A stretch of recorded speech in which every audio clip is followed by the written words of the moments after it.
Radio 1, Berlin. You're listening to Radio 1. We are very pleased to have American filmmaker Craig Baldwin here with us today, who's currently touring Europe, would you say, Craig? Yes, sure. That's for sure, yeah. And you're doing workshops. Screenings, panels, workshops, and a conference, by the way, and actually a festival. Mm. And you've just brought out your new film. Lock Up on Moo. What can you say about your new film? Well, it's what I'm calling a collage narrative. Certainly it does what a lot of my earlier films try to do, which is tell a certain kind of history. The theme, in very broad terms, is sort of autonomy versus control. But what would be distinctive about this one is that I've tried to couch these themes within a larger narrative arc. It's not just a collage for its own sake. It's like an ongoing montage, but actually has characters in it, and they have kind of dialogue and relations and so on and so forth. So in a way, it's my most narrative film. That's for sure. But in contrast to the Spectres of the Spectrum, would it be a post-quel or a prequel? It's actually a prequel of Spectres, yes. And you could actually say that the Spectres is a collage narrative if you've seen it. But the point is that in the new one, Moo, there's a lot more development in terms of the psychology of the characters, and they have more depth, and it rings a little bit more true, shall we say, to anthropomorphic expectations. It's less completely and absolutely didactic. How do you come up with the ideas for your films? For example, Spectres of the Spectrum has a narrative going through it.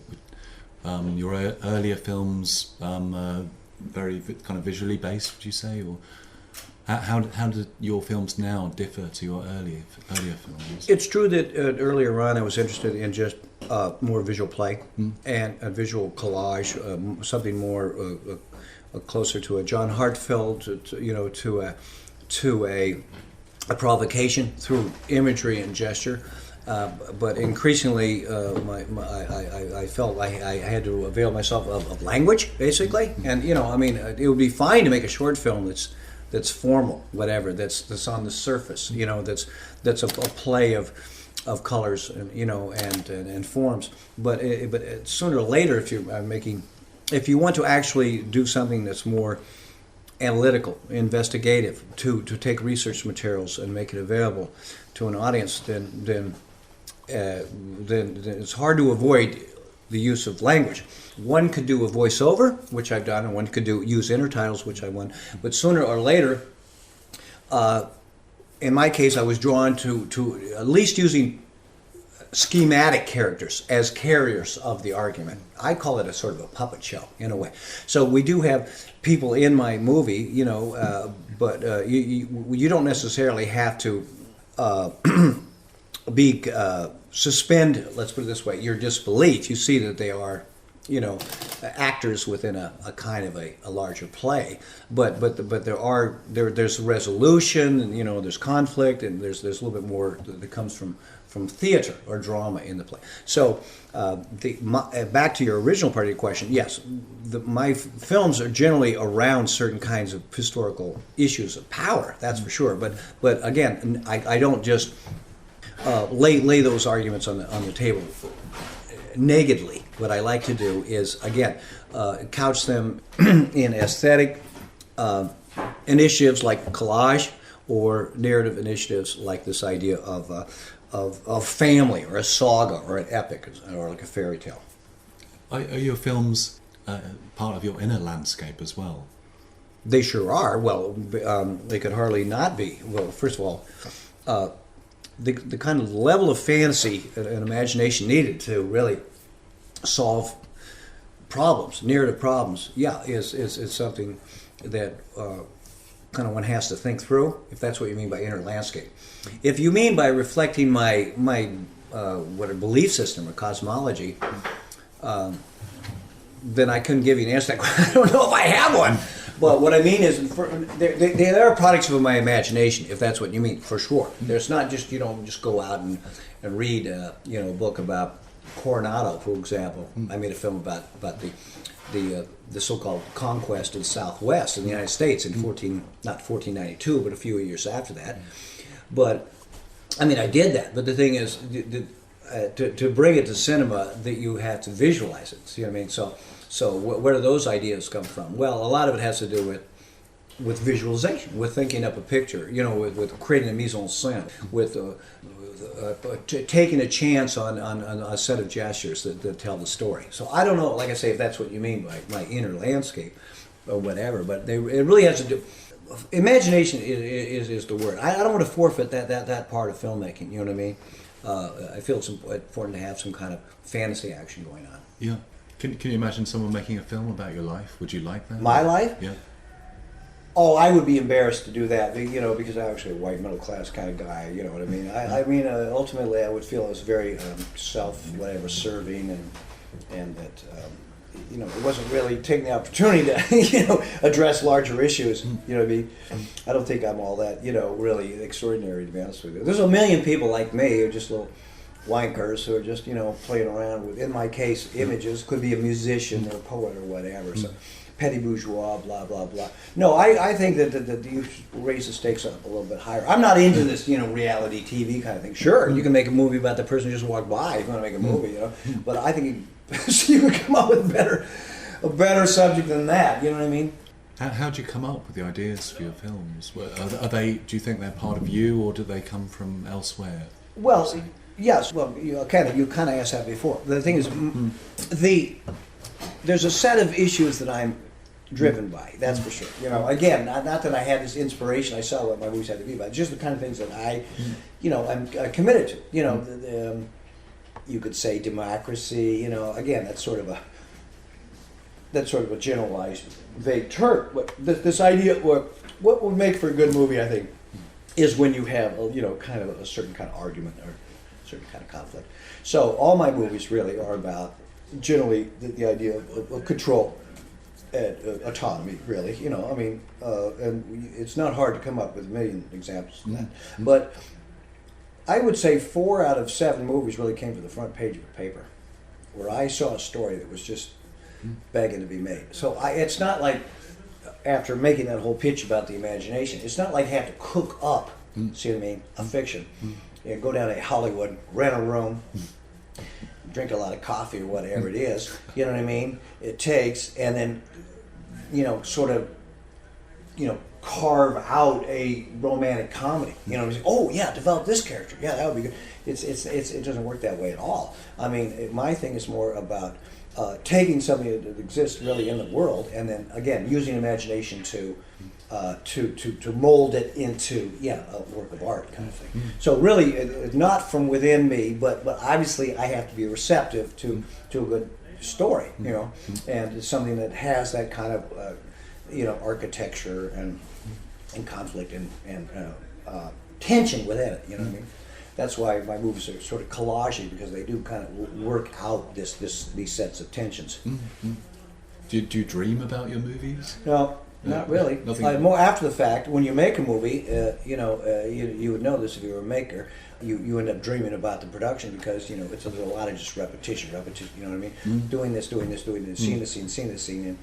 And when I saw my own movie, whatever it was 2 nights ago, my lips were going like this.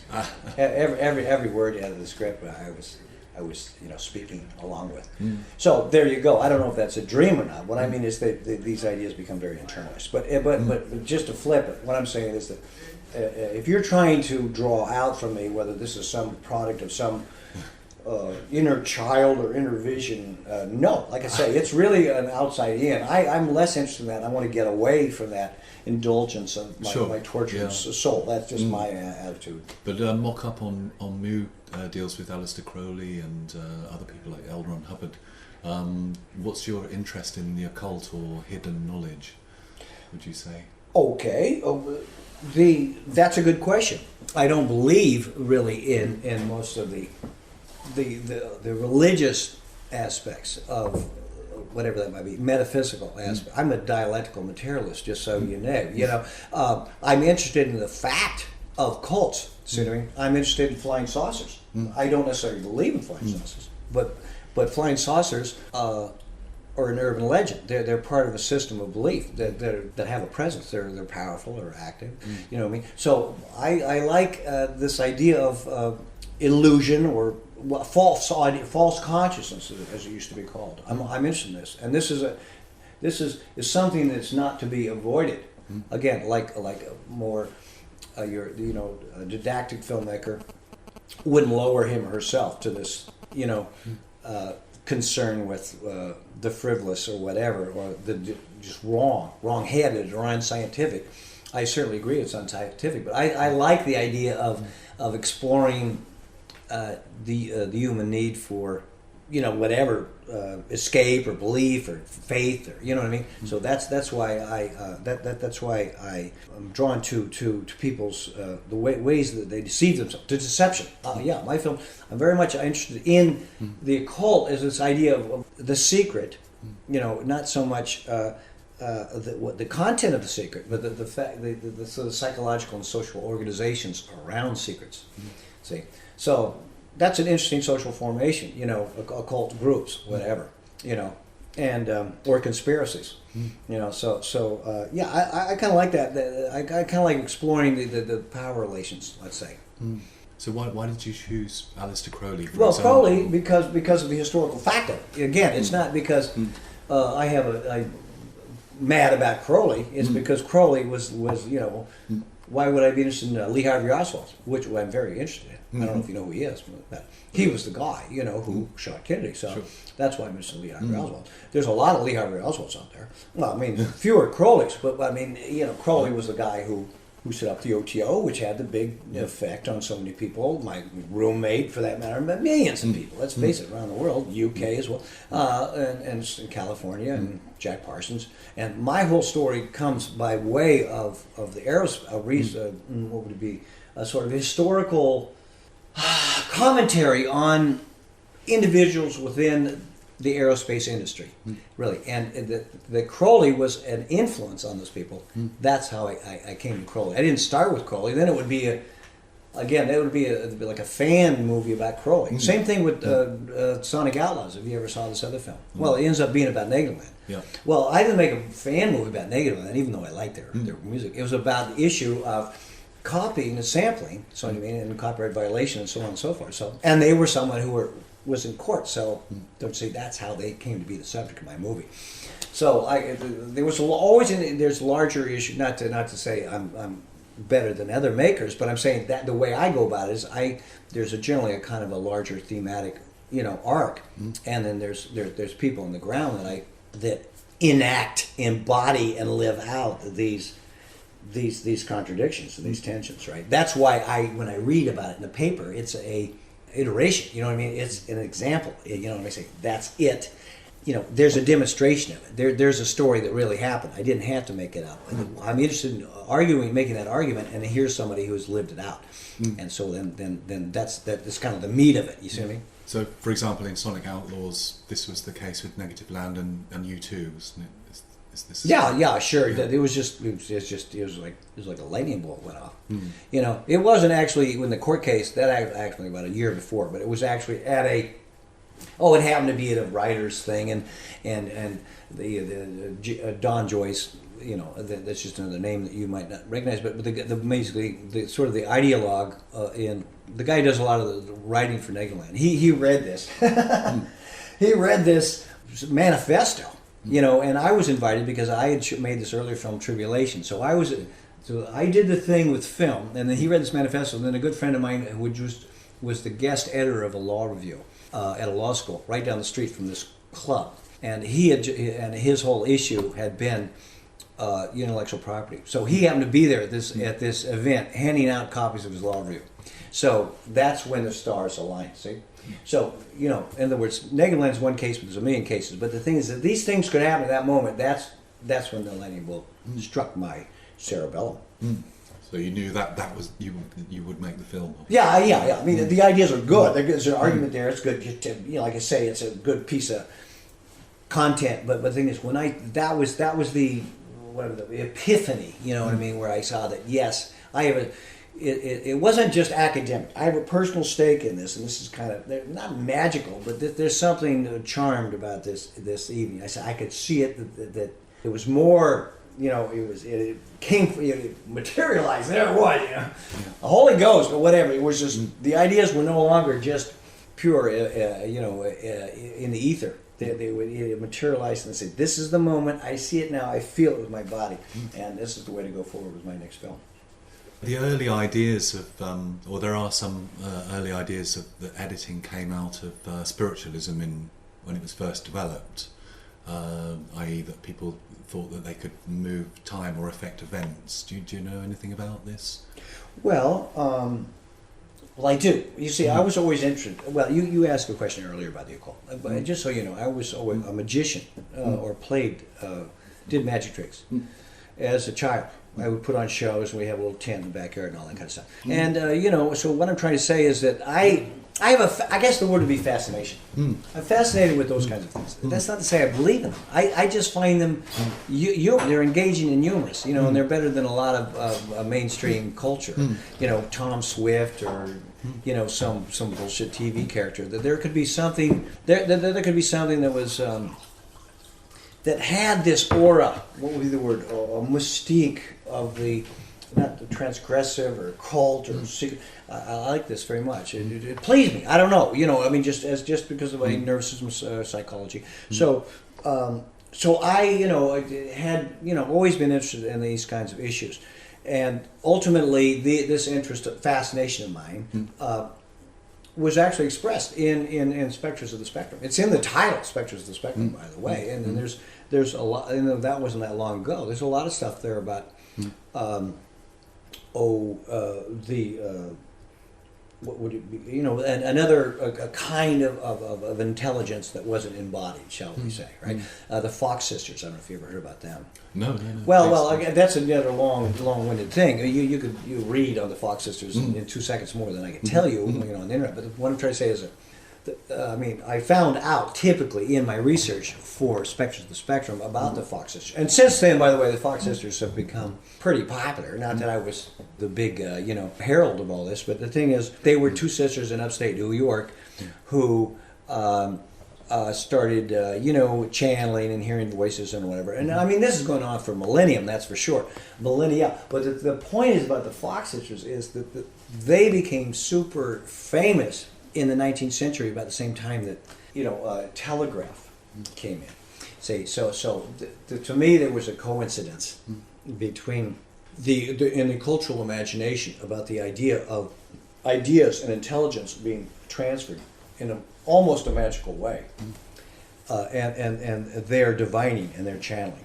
See what I mean? So, again, there have been channelers for many years, but to telegraph so radically confronted the population with a new model of communication that their particular iteration resonated much more powerfully. Well, of course, then again, there was newspapers and mass media, so they became super famous, much more famous than in let's say in the Middle Ages, where it was just, you know, word of mouth kind of thing. So that's what I liked about the Fox sisters. Not because I believed that they were really channeling, but they were part of a historical moment in which there was a problem in the popular imagination dealing with the fact of the telegraph, which there was no precedent for. See, so same thing happened with the radio, by the way. So as humans had to readjust to this new paradigm, there would be some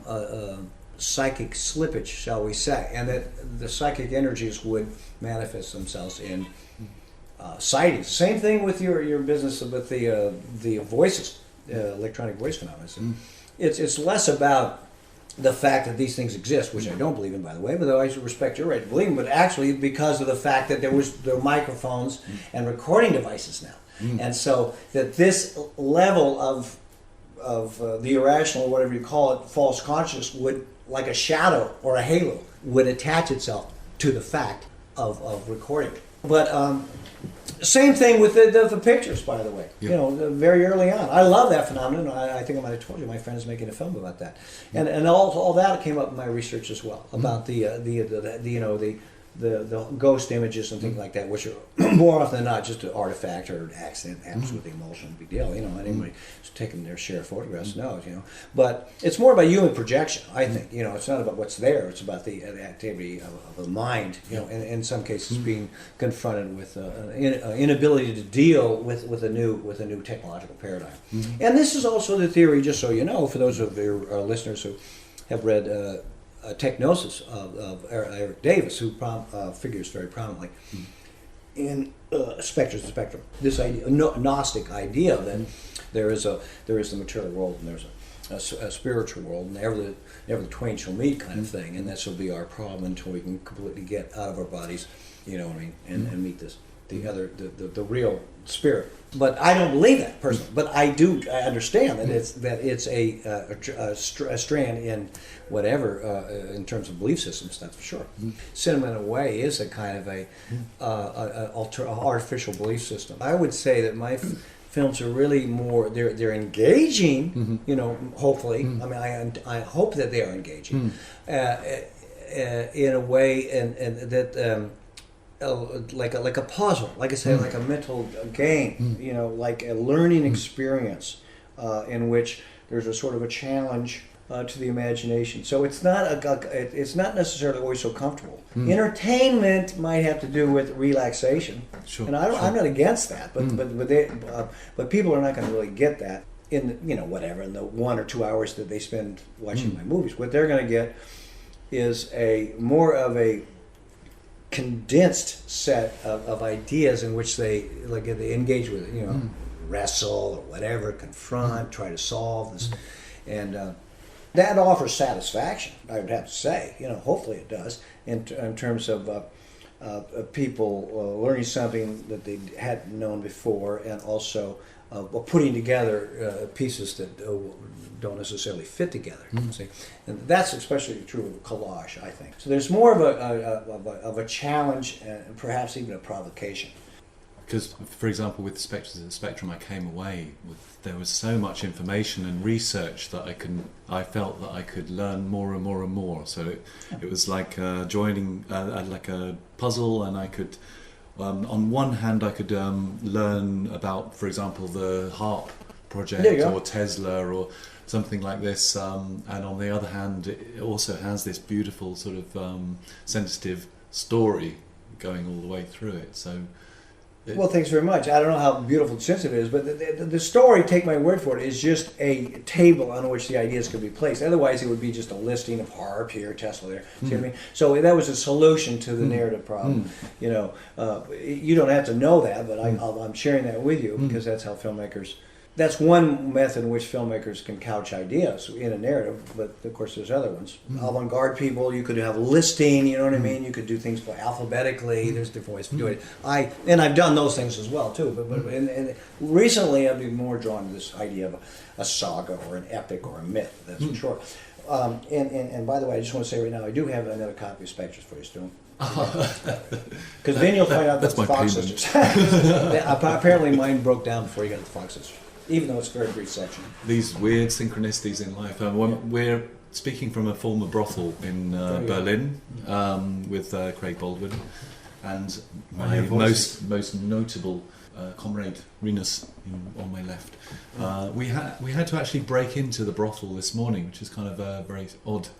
Do you get sort of weird things following you around, Craig? We had to actually go in through the cellar of the building because the door was kicked in last night, and so unable to get in through the front door, going through the. So, do you find this happens often with you, Craig? Yes, but I don't want to put myself in a position of complaining or whining. You know what I mean? My life is you don't want to attract it too more, much. What? You don't want to attract this kind of thing too much, or. Well, there's more your magical thinking. You know what I mean? It would happen to me anyway. It doesn't have to. You know what I mean? It's a position I put myself in. Not that I blame myself either, but I mean, I find myself for the most part kind of living in marginal circumstances. You know what I mean? So I don't have the huge safety net, for example, that my brothers do. So yeah. There's a lot of mischief, mayhem, and mishap in my life, but it's not so much. It's not part of a cosmic conspiracy. That's for sure. It's just the complexity of a life in which one takes a lot of risk. Frankly. In the interview before, video before, it's kind of strange difference to sound and vision. But you were saying that you were getting footage from a former porn cinema. Oh yes. This was in New York. It was in San Francisco. It's called the Art Cinema of all things, right? And well, that's an anecdotal thing, but it happens to be a true story. But like I say, it's totally naturalized to me now. That's just like typical of the kinds of solutions.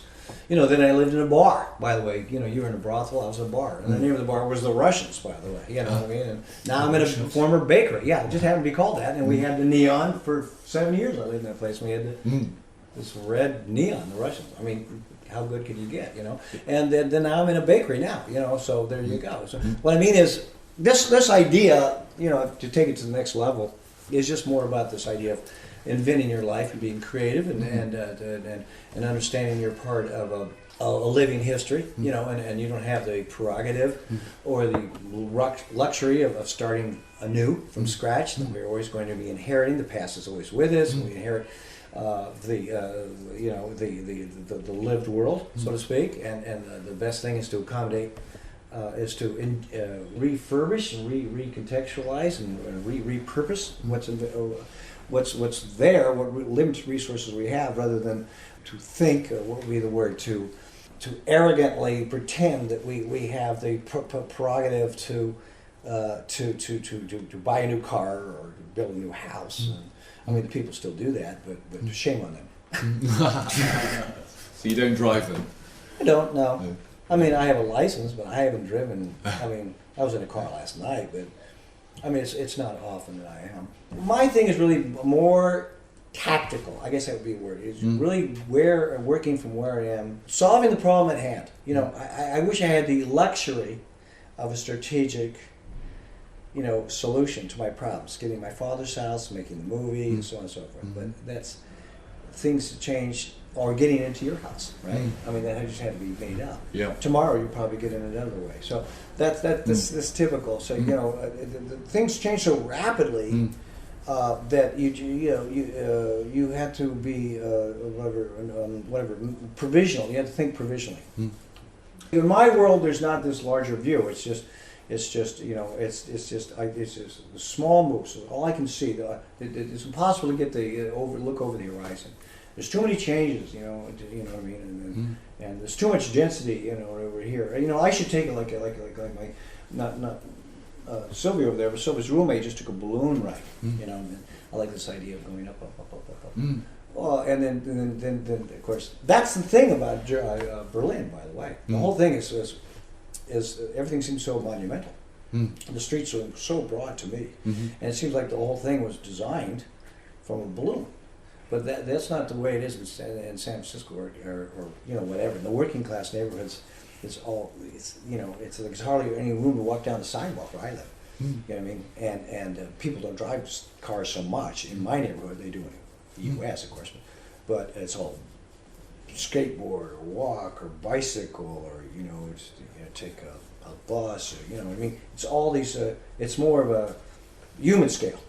But when I see Berlin, I say, well, that building is. How could they have possibly built something so big, and then had this huge plaza, this traffic circle? You could hardly get across. What's the point of a traffic circle that's like half a mile big? Did it never occur to you? I like the idea of space when it comes to Berlin. I'm not putting it down. I'm just saying that the scale is so big. So that it's almost like this the big thinkers. That's for sure. I don't know if it's well designed or what, but everything seems like it was designed from higher balloon. Perhaps they're waiting for flying saucers or something to come down. So that's why there needs to be so much space in Berlin. There you go. But maybe it'll never happen. Who knows?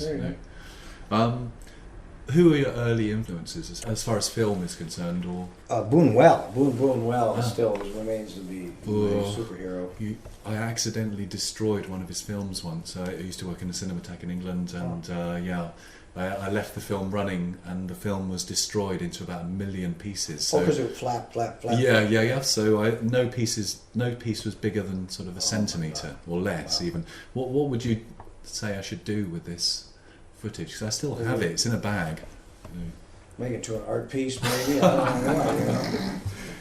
So Bunwell. That's a good question. Yeah. I can't come with a funny answer, but that breaks my heart. But I can see how that could happen. Yeah. It's happened to me in a couple cases. Never totally. What would be the word? Smash to smithereens or obliterated or what's the word? Dust or. The point is only the tail or the head. Was destroyed. Looking in. Yeah. But never the whole thing. Because I would go somewhere right, and leave the projector on and not come and forget that I had to let that shit. It happens all the time actually. It was Elle, the film, the Bunwell film that Elle destroyed. Yes. Yeah. So I don't know what significance. At the time, funnily enough, I was going out with a girl called Ellie. It's your fault. And it didn't last long after the film was cut to pieces. So he was one of your early influences. Well, that's you back on the rails that's again. my answer to your question. I could Pasolini, whatever. Bruce Conner that I was just talking about. Yeah. That was a little later, of course, when I got into say high school or college. But I mean, there's a whole range. It's not like who my favorite one is. You know what I mean? I mean, I try to meet every filmmaker on his or her own terms. So that'd be the best answer. In other words, it's not like I want to see. This is what I want to see, so I go see these movies. I say, well, this is one kind of film language, and there may be something to learn from this. See, like Vincent Minnelli, all right, if you know his work. Well, musical, whatever. So I mean, I don't make musicals, but I understand it. That's a kind of cinema. So I have what might be called a broad Catholic appreciation. I'm a film teacher, by the way, so it's not about me necessarily coercing my own particular personal style or preference, on film history. I mean, I wouldn't rent a Vanelli movie if that's what you mean, but I try to understand film as a huge, expansive language. So all those guys have made a difference. All those guys have influenced me and formed part of my idea about what cinema is.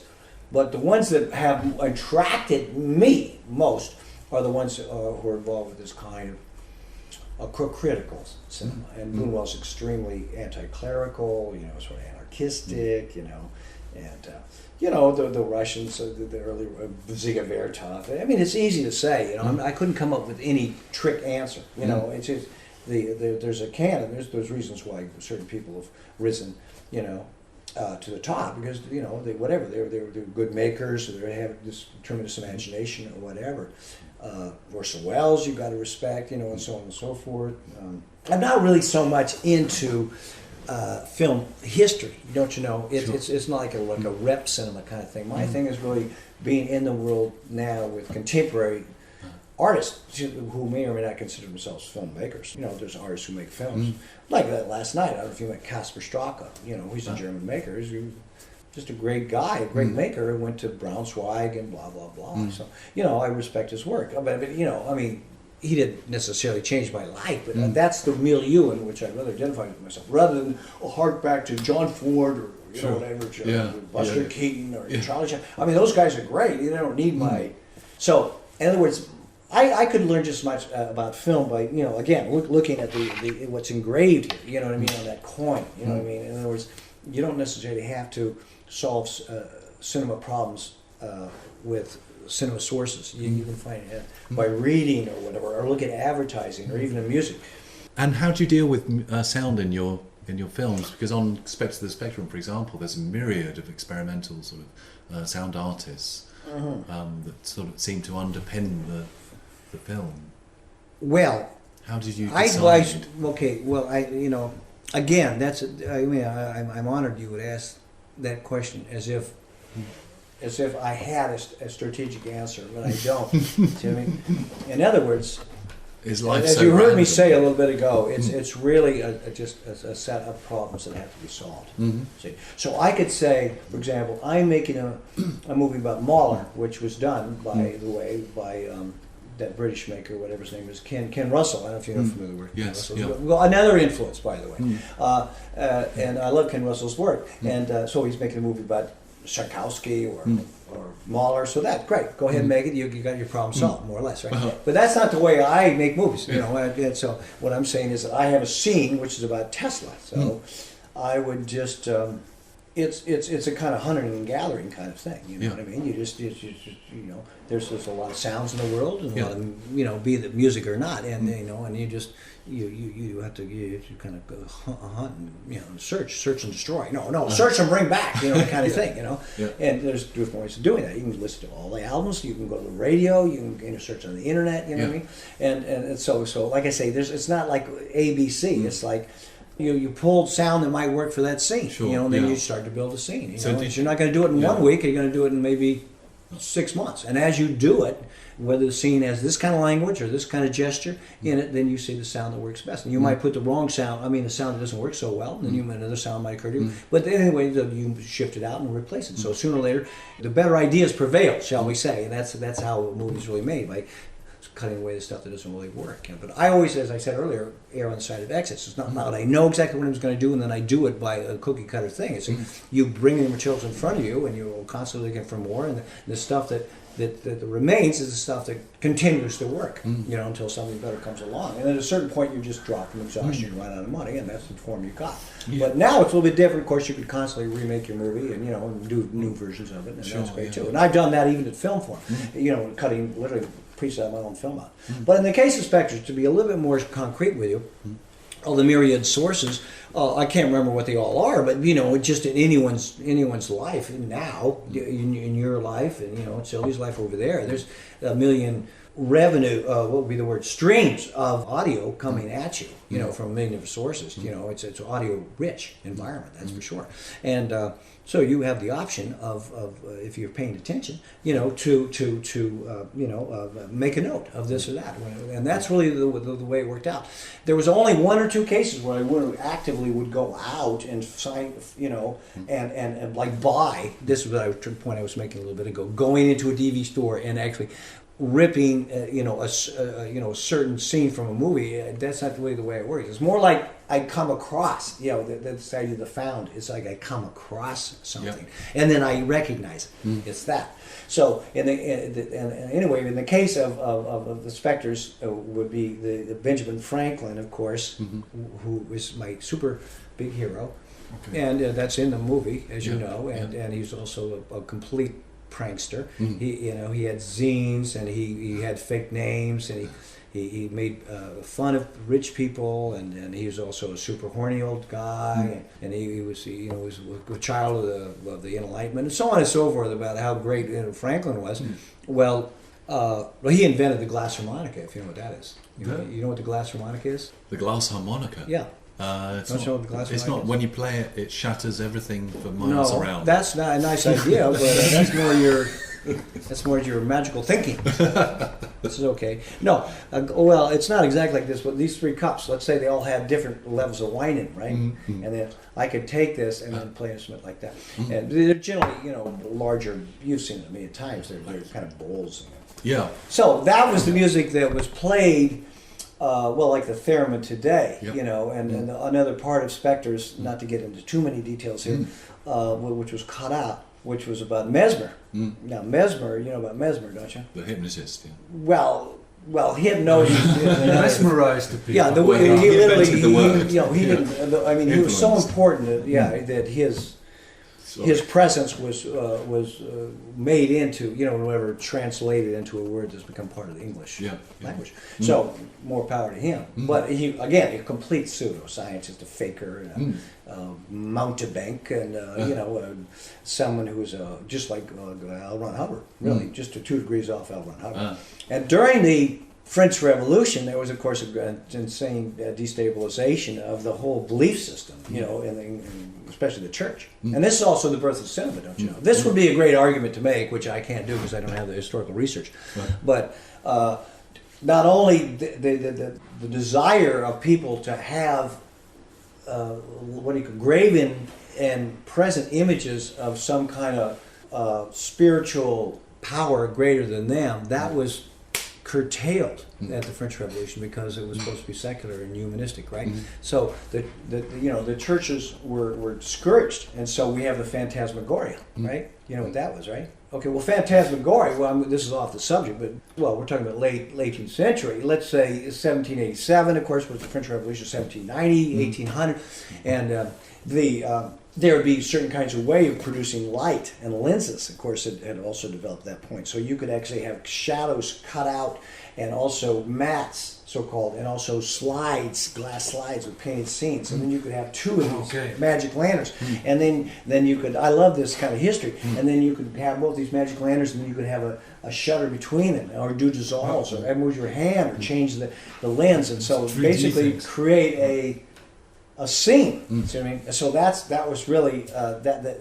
It could be argued that the phantasmagoria filled the gap that the church had previously, occupied the imaginary life, the popular imagination in the years following the French Revolution. Well, in terms of Mesmer, same is true.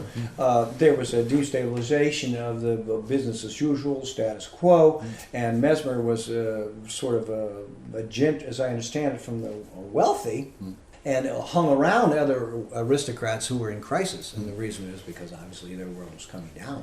And so at a lack for anything else to do, that they flocked to him because he could heal their ills, which are basically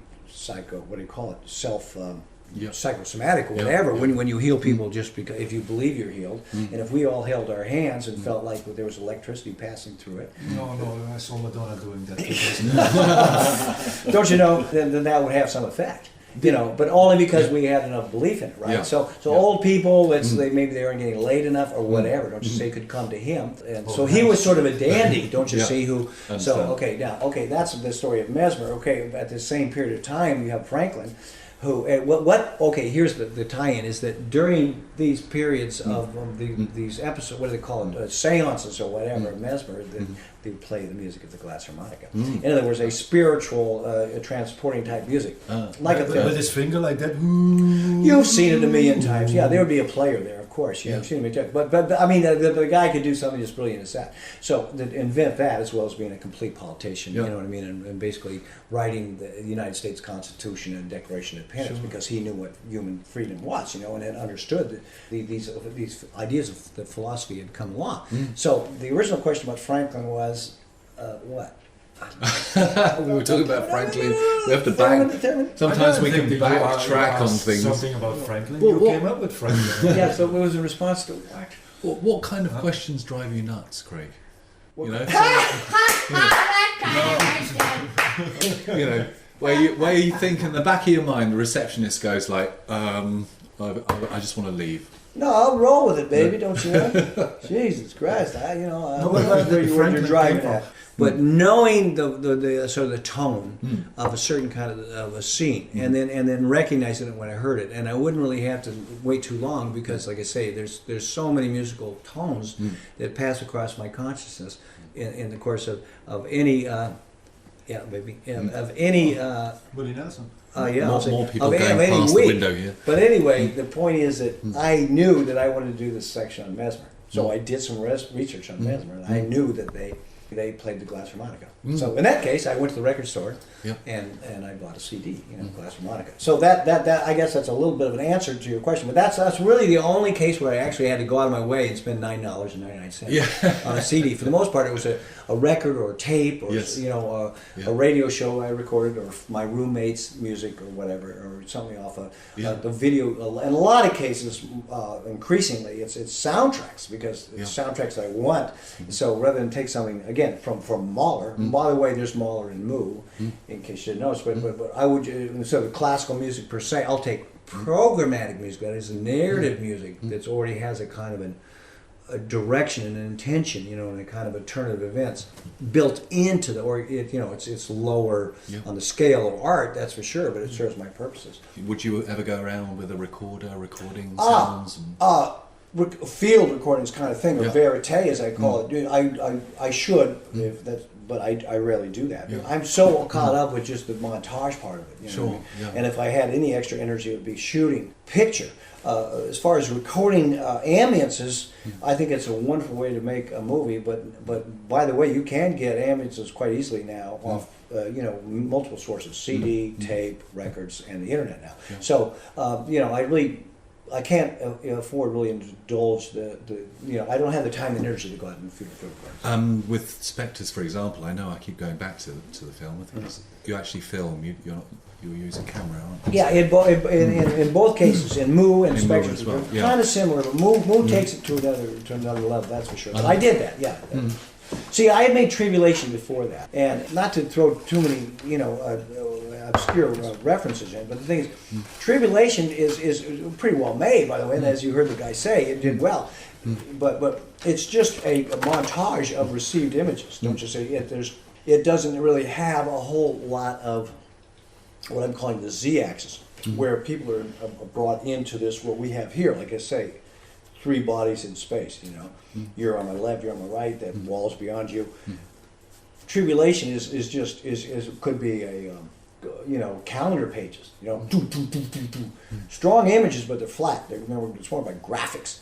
See, when you see an image, there's hardly any depth to it. It's just from a Japanese science fiction movie or something like that. So that was the whole thing, that I wanted to create this Z-axis, a depth thing. So that's why I got into shooting my own stuff. It made it a more interesting movie with more dimension to it. But I anticipate your question. Go on. What was? No, I'm just curious because you've been working with found footage for so long, and now with Spectres, for example, and Move, which I haven't seen yet, but it seems that there's a direction that you're going in. Yeah. I like the idea of mixing live action and found footage. It's if I don't mind saying so, it's a good idea. It's a good idea for aesthetic reasons to do this and create this new hybrid form, and it solves my problems as far as storytelling goes, but also formally, rhetorically, it's interesting. It breaks new ground. It's generous. It makes a contribution to film language. So that's why I continue to go forward with that, as well as the ventriloquism thing that I was talking. I don't know if you heard me talking earlier about the idea of putting words in people's mouths. So I like that too. And it's like I say, you haven't really seen a whole lot of that. I mean, again, it's not like me. I invented it, but I'm saying that it's a technique or whatever, a way of storytelling. It's not a bad idea. I can use it. It's useful for me, and it's a great way. Some people like to paint just in monochrome or something like that. Or so some people might like to use big globs of paint. You know what I mean? But these are artistic gestures, thumbprints of my own that I would like to make part of my aesthetic. See, the mixing of live and found, and also this idea of bringing a different voice under mouths opening and closing. Puppet heads are dead movie stars. Like that. So what's next? Do you have Next an is idea the board and the Burroughs de Board. I don't know if I already told you, but Guy Debord, you were talking Guy about. Debord, well, yeah, the idea that Spectres of the Society of the Spectacle. That's right, isn't it? Yeah. it's probably a little bit closer to what my own interests are. I'm still interested in the history of ideas. Of course, in a good way, not in an academic way, but in a way that these philosophical strands have made a difference certainly on me, but on the larger generation, and probably the generations to follow, if there would be any, but there probably won't, because there are huge meteors coming down. And that is the idea of the cut up, and the idea of the détournement, as you heard about an hour ago. So these ideas could be, even though of course they're distributed across the 19th and 20th century, they really could be embodied in two figures for the purposes to simplify storytelling. And one, it would be William Burroughs, and the other would be Guy Debord. So let's say, and there's more than three. Of course, you could talk about Freud, you could talk about Marx, you could talk about whatever, Derrida, blah blah blah. You could just name a lot of names. That's not the point. What I'm saying is that here's two figures who are iconic, right, and who do represent these ways of thinking that really have had a profound effect on not only me, but art of our period and basically a whole late 20th century generation of people, a way of communication. Now we have these ideas in the abstract. Again, it's not. I'm not writing an article. I'm in an interview, and it's a flow of words coming out. But what I'm saying is, back to this point of view of watching a film, is there's more embodiment, there's more solidity. So to create a time and a space and movement and gesture, and in fact human figures. Well, the whole tradition of or practice of the cut-up could be identified with Burroughs, and then, again, the tradition of appropriation and the critique of the spectacle in Debord. Okay, so, well, in fact, they were both living in Paris at the same time, in a very small area of Paris, by the way, and Debord famously say he hardly ever went out of this triangle, and he actually would draw pictures, triangular pictures, on maps of Paris. You know, that's the derive and the psychogeography kind of thing that the situation is always talking about. Well, all right, so here you got basically two most powerful thinkers for our entire generation who were living right there in Paris during the same small period of time, 57 to 59 to 60. Now, so, okay, it's obviously just one small step you have to make to say, well, did these guys ever really come into contact or meet? Yeah. So, again, I don't know the answer to that question. So your next and I don't film have to is answer the question. All I have to do is ask that question. Yeah. And so you've asked the question, what's my next movie? And I'm saying, I'm going to basically organize or mount a series of, I don't know, tableaus or scenes or vignettes in which these figures are placed within the environment of Paris through found footage. And their possible meetings and their possible activities could ground a set of arguments that play out the value of these ideas that we've been talking about. Cut up. Magnetic recording, in the case of Burroughs, was totally into the tape recorder, buying Geisen, and scrambling, and hearing not other voices, but the real latent content, for example, he kept talking about, and using magnetic recording as a weapon, for example, this idea, and also the idea, in the case of Debord, about, the appropriation of popular culture, about creating bubbles, détournement, making these movies, huge collages, the collage essay, you know what I mean, the use of graphics in text and novels, all these ideas which I'm interested in as an artist and as sort of a cultural agent, and I could, in other words, bring them into a narrative, say, in which I got actual bodies and gestures and a powerful kind of drama.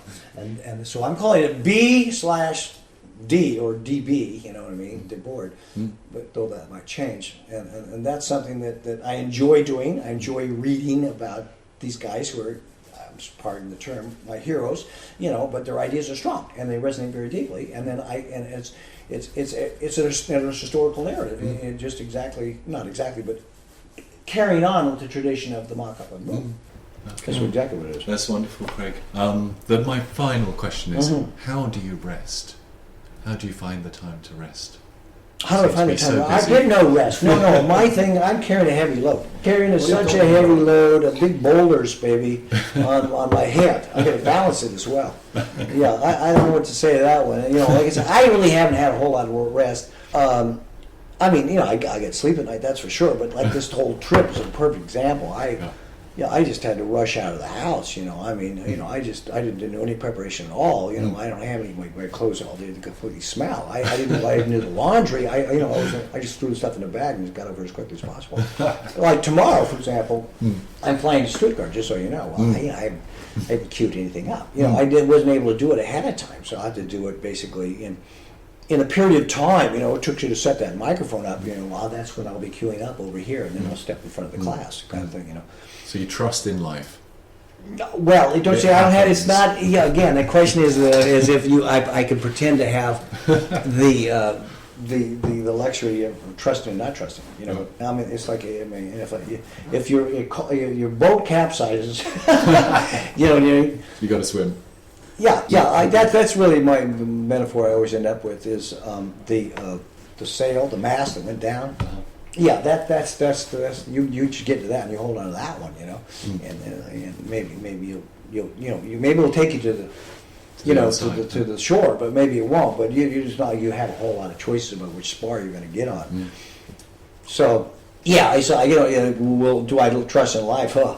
Yeah, just you know, I just try to get through it, really. You know, you know. I mean, I've got this far, that's for sure. You know? Yeah, you gotta be able to take a risk. You know what I mean? Yeah, you can't be overcome by fear.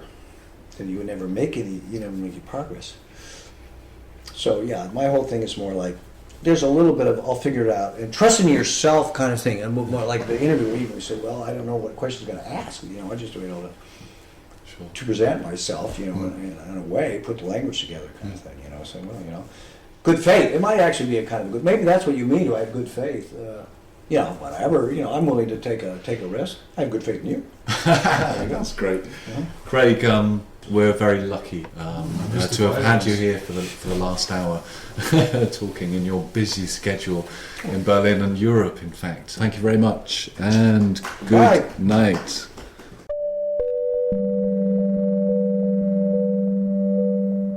You have been listening to Radio on Berlin. Yeah.